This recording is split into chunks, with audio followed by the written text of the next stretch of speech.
ça va pas être facile, fit observer l'ingénieur, une moue embarrassée tirant les traits de son visage.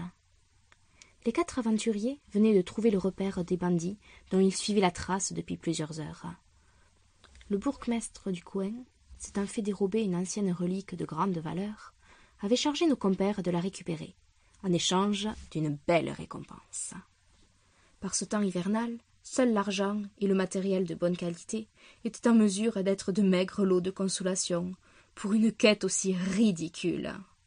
Les voici donc tous les 4, camouflés dans de denses buissons, attendant à quelques pas de l'entrée d'une grotte.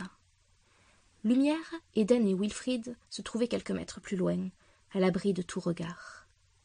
Cela faisait plusieurs minutes qu'il leur semblait interminable que les aventuriers échangeaient diverses idées de plans d'action.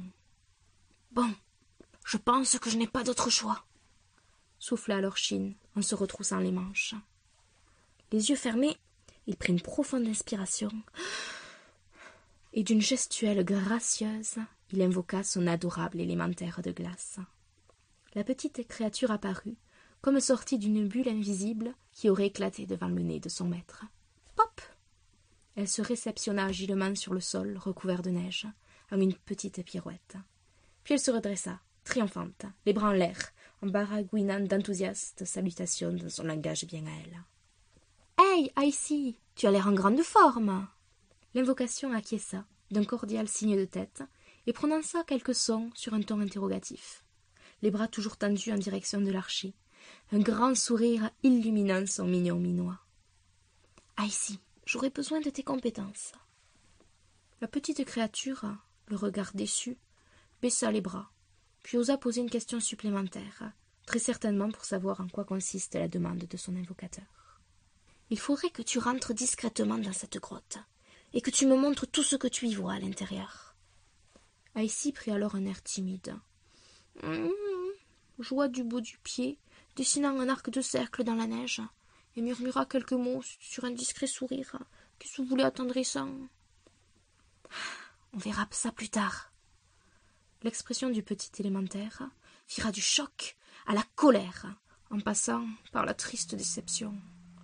Et d'une moue boudeuse, démontrant toute sa frustration, elle croisa les bras et lui tourna le dos. « Yapati, Bunia !» affirma-t-elle sur un ton ferme. « Ben, comment ça, non ?»« Shiputaba, Bunia !» répéta-t-elle en prenant la peine de tourner le visage vers lui pour lui tirer la langue.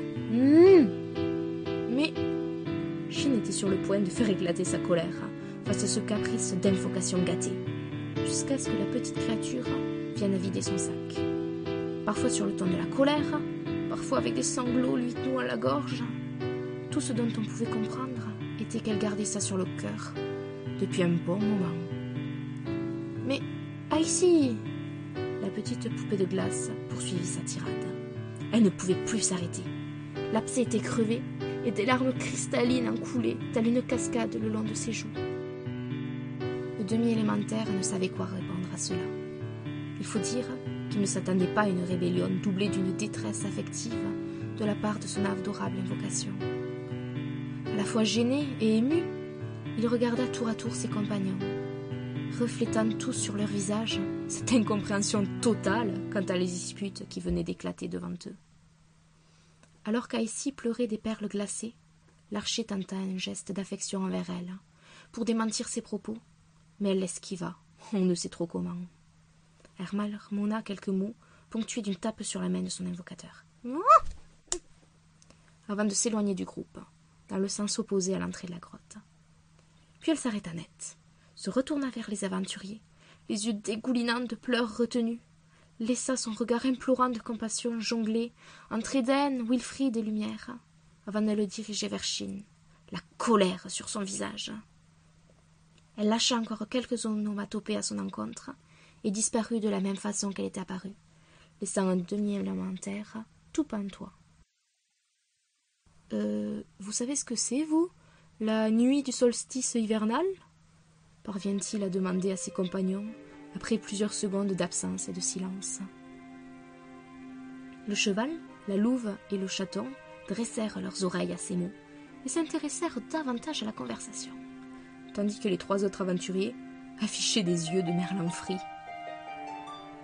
En tout cas, ce que je disais, s'imposa le paladin en réduisant la distance entre lui et le demi-élémentaire, c'est que ta bestiole vient de ruiner toute notre quête et les chances de loot avec. Pour ce que ça nous aurait apporté, râla le demi-diable quelques mètres derrière lui, ça n'aurait certainement pas compensé les gerçures et les risques de gangrène que je me paye dans ce putain de froid. Calmez-vous, intervient Grunleck avec sagesse. Plutôt que de vous emporter, Shin nous a posé une question. Le mieux serait d'y répondre, non? L'ingénieur s'approcha de son ami bleu et posa sa main mécanique sur son bras en signe de compassion.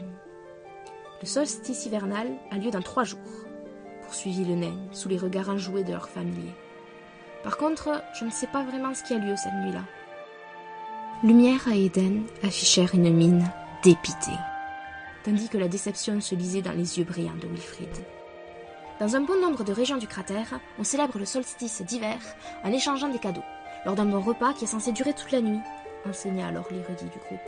Il paraît même que certaines ethnies choisissent cette nuit pour remercier par quelques offrandes, chansons et prières la nature et tout être la représentant, les animaux, les plantes, les montagnes, les rivières, etc. Ah! Réagirent les 3 autres en chœur à cette révélation. J'ai rien compris, ajouta Théo sans grande délicatesse. Mais oui, bien sûr, réalisa alors l'archer en leur tournant le dos et s'éloignant de leur poste de surveillance. Tout est clair maintenant, je sais ce que je dois faire. Les 3 jours passèrent.